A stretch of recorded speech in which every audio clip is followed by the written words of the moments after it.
السلام علیکم۔ مجبور مجرم۔ چچا رحیمو ایک مہربان آدمی تھے۔ ان کے پاس بہت ساری بکریاں تھیں۔ ان کا بیٹا روزانہ ان کا دودھ نکال کر بیچتا تھا۔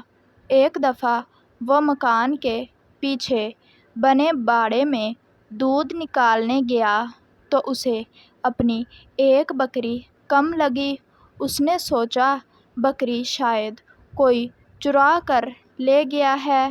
وہ باپ کے پاس گیا اور بتایا کہ باڑے سے ایک بکری غائب ہو گئی ہے۔ چچا رحیمو کو حیرت ہوئی۔ اچانک ان کے بیٹے کا دھیان قصائی نورے کی طرف چلا گیا۔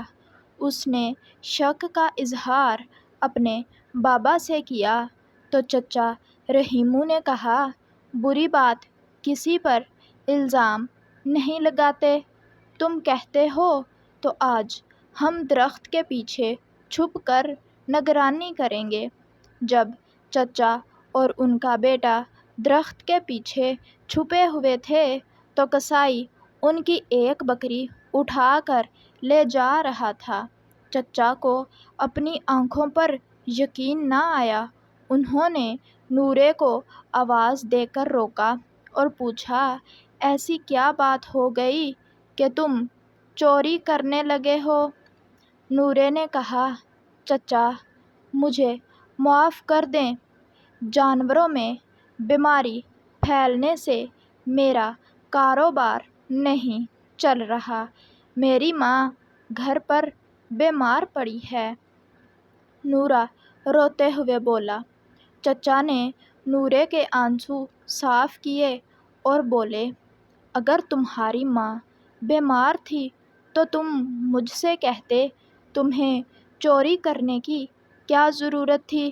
اب تمہاری سزا ہے کہ تم صبح سے شام تک میرے بیٹے کے ساتھ بکریاں چرایا کرو گے۔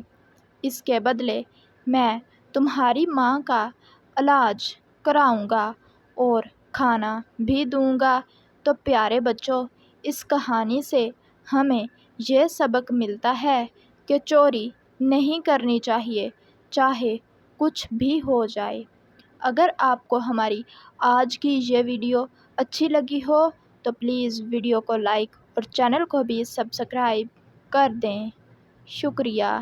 ملتے ہیں آپ سے نیکسٹ کسی اور ویڈیو میں۔ تب تک کے لیے اپنا اور اپنے پیاروں کا خیال رکھیے۔ اللہ حافظ۔